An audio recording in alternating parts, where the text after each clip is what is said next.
George Foreman's heart stopped beating in a locker room in San Juan, Puerto Rico on March 22, 1977. Not metaphorically. Actually stopped.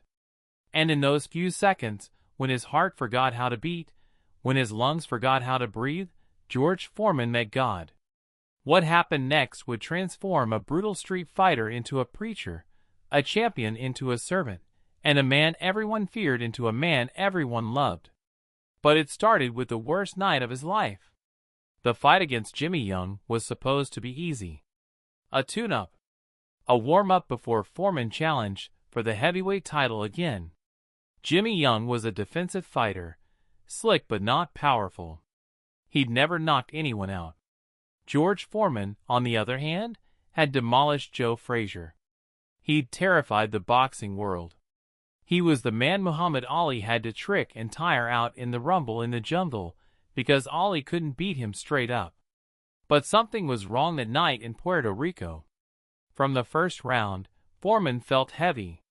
His punches, which usually came like freight trains, felt slow. His legs, which had carried him through 46 professional fights, felt like they were made of concrete. The heat in the arena was suffocating, over 100 degrees, and the humidity made it feel like boxing underwater. Jimmy Young danced. He moved. He jabbed and ran. And George Foreman, who'd never learned patience, who'd built his entire career on overwhelming opponents with power, chased him like a bull chasing a matador. Round after round, Foreman threw massive punches that hit nothing but air. And round after round, Young's little jabs and right hands landed. They didn't hurt, but they added up. By the 10th round, Foreman was exhausted. His corner, led by his longtime trainer Doc Broadus, was worried. "George, stop chasing him. Let him come to you," Broadus said. But Foreman couldn't hear anything except the voice in his head screaming that he was losing, that he was being humiliated, that the world was watching him. In the 12th round, Jimmy Young landed a straight right hand that snapped Foreman's head back. It wasn't the hardest punch George had ever taken. Frazier had hit him harder in sparring. Ali had hit him harder in Kinshasa. But this punch, this one punch from a man who'd never knocked anyone out, sent George Foreman stumbling into the ropes. The referee stopped the fight. Technical knockout. Jimmy Young had beaten George Foreman. The arena erupted. Young's corner rushed the ring. And George Foreman, the most feared heavyweight in the world just 3 years earlier, walked back to his corner in a daze. The walk to the locker room felt like walking through a tunnel. Everything was muffled, distant. Foreman could hear people talking, but he couldn't understand the words. He could see Doc Broadus's mouth moving, but the sounds didn't make sense. Something was very, very wrong. In the locker room, Foreman sat on the bench. His hands were still wrapped. His face was swollen. And suddenly, the room started spinning. Not like dizziness from the punches. This was different. This was everything spinning, the walls, the ceiling, the floor, all rotating around him like he was at the center of a tornado. "Doc," Foreman tried to say, but his voice came out wrong. Distant. Like someone else was speaking. Doc Broadus was talking to someone, his back turned. He didn't hear. Then the pain hit. Not pain from the fight. This was different. This was a crushing sensation in his chest, like someone had wrapped both hands around his heart and was squeezing. Foreman couldn't breathe. He tried to stand, but his legs wouldn't work. He fell to the floor. Doc turned around and screamed, "Get a doctor! Get a doctor now!" People rushed in, hands on him, voices shouting. But George Foreman was somewhere else now. The locker room was fading. The lights were dimming. And then everything went black. In that darkness, George Foreman died. Not metaphorically. Not spiritually. Actually died. His heart stopped. His breathing stopped. And in that space between life and death, something happened that Foreman would spend the rest of his life trying to explain. He saw nothing. Just darkness. Absolute, complete darkness. Darker than any night. Darker than any place he'd ever been. And in that darkness, George Foreman felt something he'd never felt in his entire life. Complete and total terror. This wasn't the fear you feel before a fight. This wasn't the nervousness of facing a tough opponent. This was the existential horror of realizing that you're dying, that your life is ending, and that you're not ready. Not even close to ready. In his mind, Foreman started screaming. Not with his voice, because his body wasn't working anymore. But with his soul, with every particle of his being, he screamed into that darkness. I don't want to die. Please, I don't want to die. And then he heard it. A voice. Not audible, not coming through his ears, but somehow more real than any sound he'd ever heard. The voice spoke directly into the center of his being. You're not dying, the voice said. You're being born. In the physical world, in the locker room, Doc Broaddus was performing CPR. A doctor had arrived and was preparing to use a defibrillator. Foreman's heart had been stopped for almost 20 seconds. His skin was turning blue. Everyone in that room thought they were watching George Foreman die. But in the spiritual world, in that space beyond the physical, George Foreman was having a conversation with God. At least that's how he would describe it later. That's the only way he knew how to describe it. I've been watching you, the voice continued. I've seen every fight, every punch, every moment of your life. And none of it matters. The titles, the money, the fame. None of it. Foreman tried to respond, tried to argue, tried to say something, but he had no words. You've been fighting the wrong fights, the voice said. You've been winning battles that don't matter and losing the only war that does. You've spent 28 years building an empire of yourself, and it's all dust. All of it. Then Foreman saw it. His entire life. Not like watching a movie. More like experiencing it all at once. He saw himself as a child in the 5th Ward of Houston, stealing, fighting, joining a gang. He saw himself beating people, hurting people, enjoying hurting people.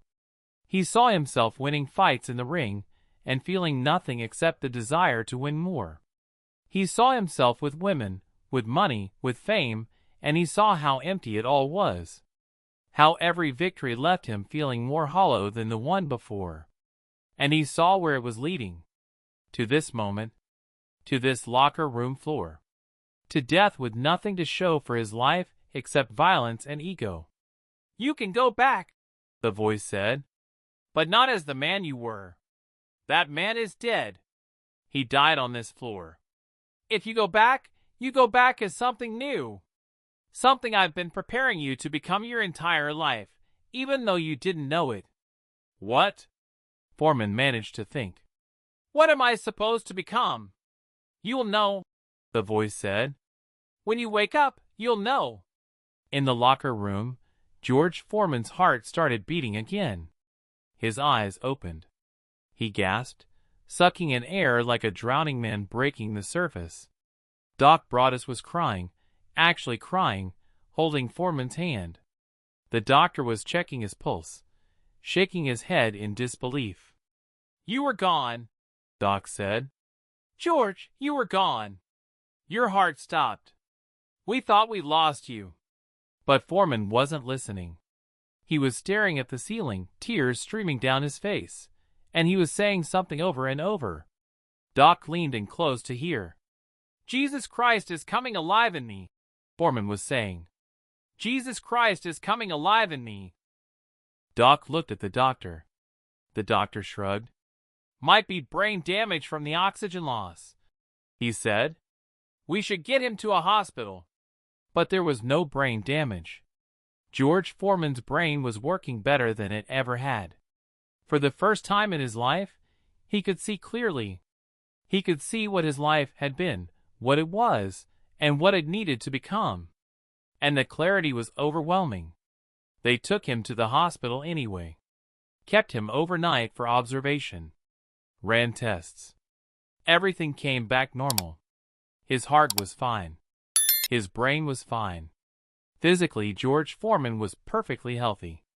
But something fundamental had changed, and everyone who saw him could tell. The next morning, Doc Broadus came to visit. He expected to find Foreman angry about the loss, plotting his comeback, talking about who he'd fight next. Instead, he found Foreman sitting up in bed, reading a Bible that the hospital chaplain had left. "George," Doc said carefully, "how are you feeling?" Foreman looked up, and Doc actually stepped back. The look in George's eyes was different. Softer. The hardness, the edge, the barely contained violence that had always been there was gone. "Doc," Foreman said, "I'm retiring from boxing."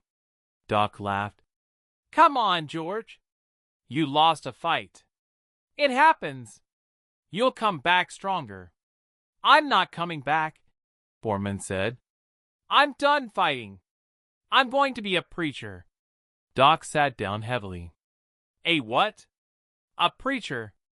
I'm going to tell people about God. About what happened to me. About how you can be dead and come back to life." Doc thought Foreman was having a breakdown.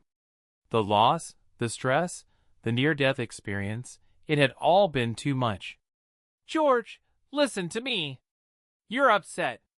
You're processing what happened. But you don't just become a preacher. That's not how it works." "I know," Foreman said. "I don't know how to do it. I don't know where to start. But that's what I'm supposed to do. I know it the same way I know my own name." For 3 days, George Foreman stayed in that hospital room. And for 3 days, he couldn't stop crying. Not sad crying.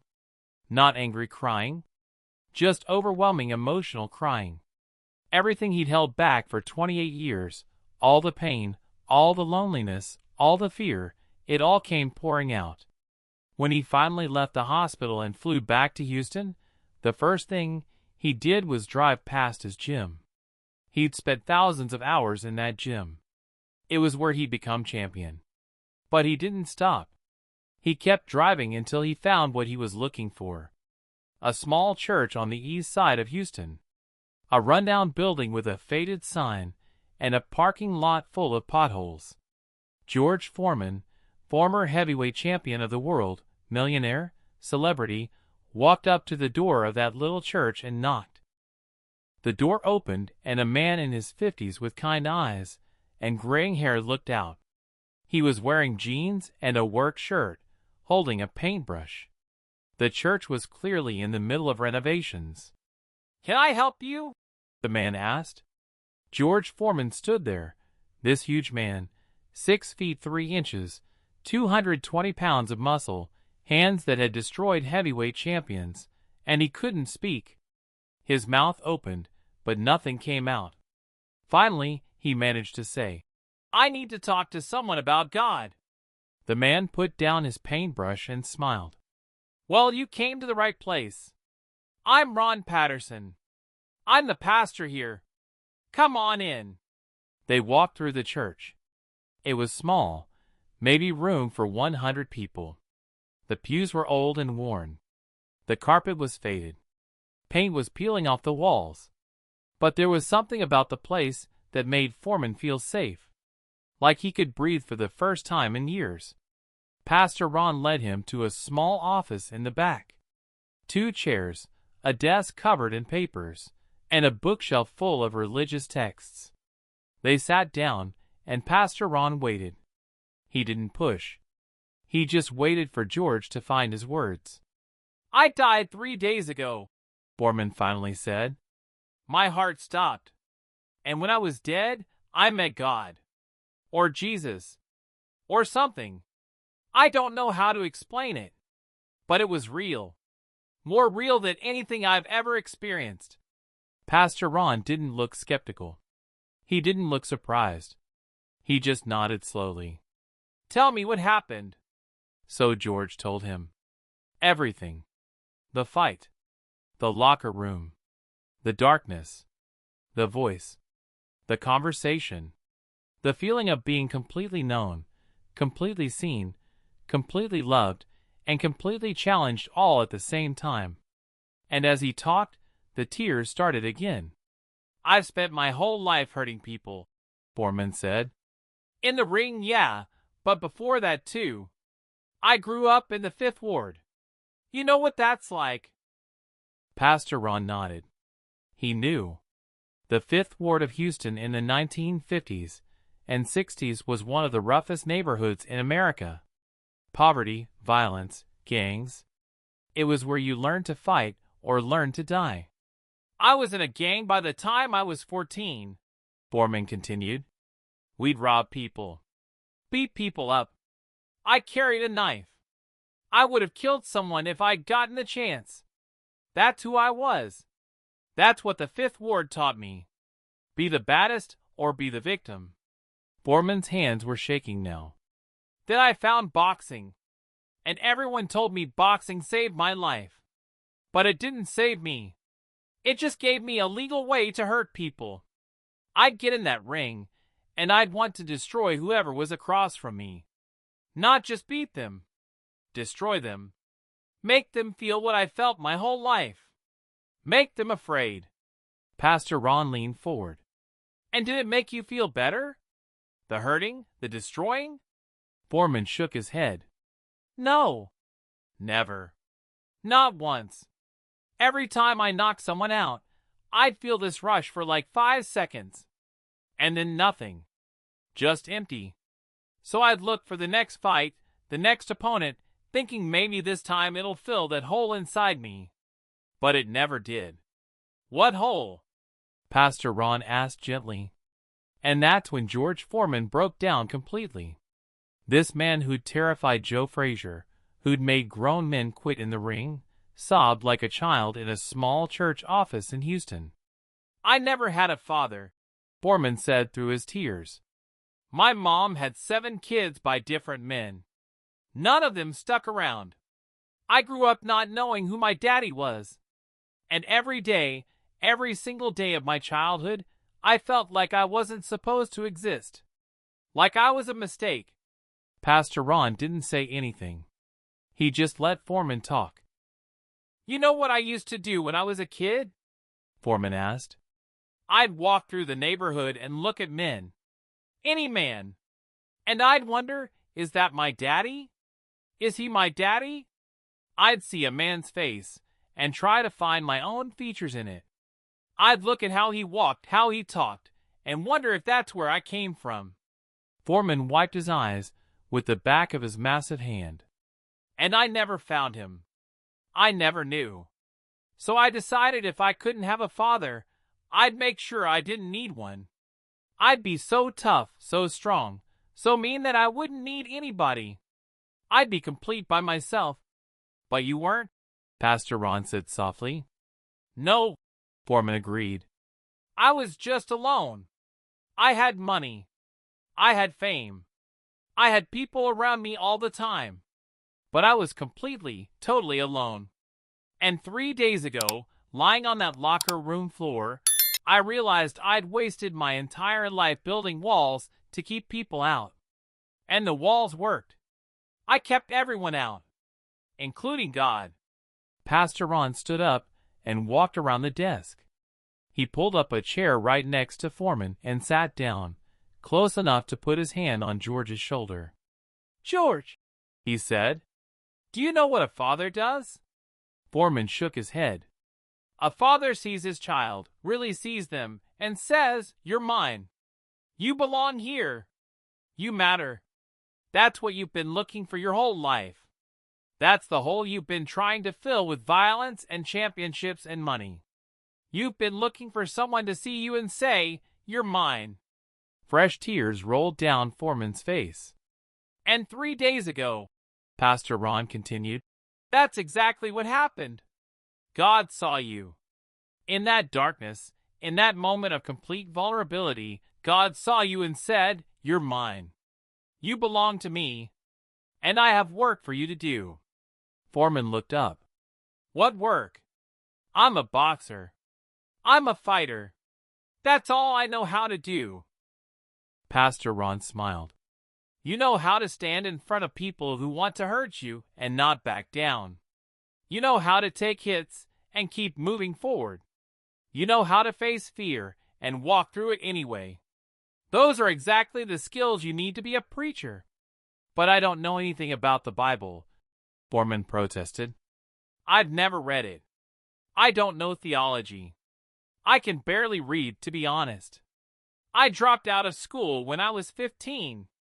Jesus' disciples were fishermen," Pastor Ron said. "They didn't know theology either. They just knew they'd met someone who changed their lives, and they wanted to tell people about it. That's all a preacher really is. Someone who's met God and wants to tell others about it." They sat in silence for a moment. Then Pastor Ron asked, "George, why did you come here? Why this church?" Foreman thought about it. "I don't know. I was driving and I saw it, and something told me to stop." "That something was God," Pastor Ron said. "He brought you here for a reason. And I think the reason is simple. You needed to hear someone say that you're not a mistake. You're not an accident. You're exactly who you're supposed to be. And all those years of pain, all that violence, all that emptiness, it's all going to mean something now. God's going to use it." "How?" Foreman asked. "By turning it around," Pastor Ron said. "Every person you hurt, every way you felt pain, every wall you built, that's going to become your testimony. You're going to stand in front of people who feel exactly like you felt, people who think they're mistakes, people who think they're too far gone, too broken, too violent, too angry to be saved. And you're going to tell them, if God can save me, He can save anybody." Something shifted in George Foreman in that moment. The weight he'd been carrying his entire life, the shame, the anger, the loneliness, it didn't disappear. But it changed. It became something he could use instead of something that used him. "I want to do that," Foreman said. "I want to tell people. But I don't know how to start." Pastor Ron stood up and walked to his bookshelf. He pulled down a worn Bible and handed it to Foreman. "Start here. Start reading. Start learning. And start coming to church. Sit in the pews. Listen. Watch. Learn how it's done." Foreman took the Bible. It felt heavy in his hands. Heavier than any championship belt. "One more thing," Pastor Ron said. "You need to understand something. The old George Foreman, the one who died on that locker room floor, he's gone. The man sitting in front of me right now is new. That means you don't owe anything to your old life. You don't have to live up to expectations. You don't have to be the angry fighter anymore. You get to choose who you are now." Foreman stood up. He was still crying, but they were different tears now. Not tears of pain. Tears of relief. Of release. Of finally, after 28 years, feeling like he'd come home. "Thank you," he said to Pastor Ron. "Thank you for not thinking I'm crazy." Pastor Ron smiled. "George, I've been a pastor for 27 years.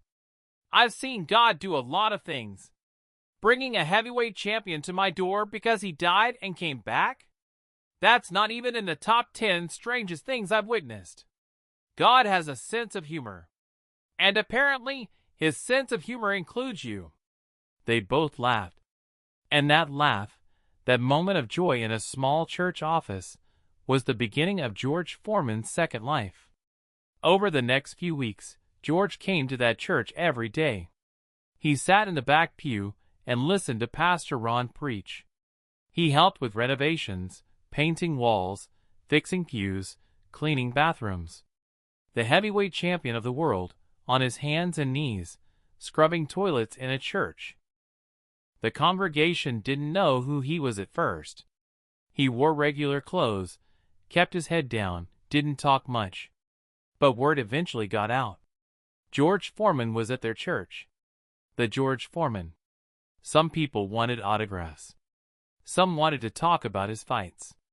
But most people, once they heard his story, once they heard about what happened in Puerto Rico, they just wanted to listen. Because his story gave them hope that their own stories could change too. 6 months after walking into that church, George Foreman stood behind the pulpit for the first time. His hands were shaking. His voice cracked. He'd faced Joe Frazier without fear, but standing in front of 80 people in a small church terrified him. "I don't know how to do this," he started. "I don't have a seminary degree. I can't quote the Bible like Pastor Ron. All I have is a story. My story." And then he told them everything. The Fifth Ward, the violence, the emptiness, the fight in Puerto Rico, the darkness, the voice, the rebirth. "I died believing I was George Foreman, heavyweight champion," he said. "I came back to life knowing I'm George Foreman, child of God. And if he can save someone like me, someone who spent 28 years hurting people and hating himself, then he can save anyone." When he finished, the church was silent. Then Pastor Ron started clapping. Slowly at first, then faster. The congregation joined in. And George Foreman, standing behind that pulpit, felt something he'd never felt after any boxing victory. He felt useful. He felt like his life finally meant something beyond himself. That was 1977. George Foreman would go on to preach for 10 years. He'd start his own church, the Church of the Lord Jesus Christ in Houston. He'd marry Mary Joan Martelli and have 5 more children, naming all 5 of his sons George, because he finally understood what it meant to be a father and wanted his name to represent love instead of fear. In 1987, at age 38, Foreman would return to boxing. Not for ego, not for violence, but because he needed money for his church, for his youth center, for the kids in the Fifth Ward who reminded him of himself. And this time, the anger was gone. He'd smile in the ring. He'd hug his opponents. He'd thank God after every fight. And at age 45, George Foreman would become the oldest heavyweight champion in boxing history, proving that second chances aren't just real, they're spectacular. But it all started in a small church in Houston, with a pastor who saw a broken man walk through his door and said, "Come in. You're home now." Today, George Foreman talks about that day in the church office as the second most important day of his life. The first was the day he died and met God. The second was the day Pastor Ron looked at him and said, "You're not a mistake." Because sometimes that's all we need to hear. Someone looking at us at our lowest, seeing all our failures, all our violence, all our brokenness, and saying, "You're not a mistake. You're exactly who you're supposed to be. And your pain is going to mean something." George Foreman's pain meant something. It meant that millions of people who felt like mistakes, who felt too broken to be saved, could hear his story and think, "If God can save him, maybe God can save me too." If this story of redemption and second chances moved you, remember that it's never too late to walk through a door and ask for help. It's never too late to let go of who you were and become who you're meant to be. George Foreman died at 28 and was reborn the same night. His second life was better than his first. Not because it was easier, but because it meant something. Share this story with someone who needs to hear that their past doesn't define their future, that the darkness can end, that there's a door waiting for them to knock on, and on the other side, there's grace.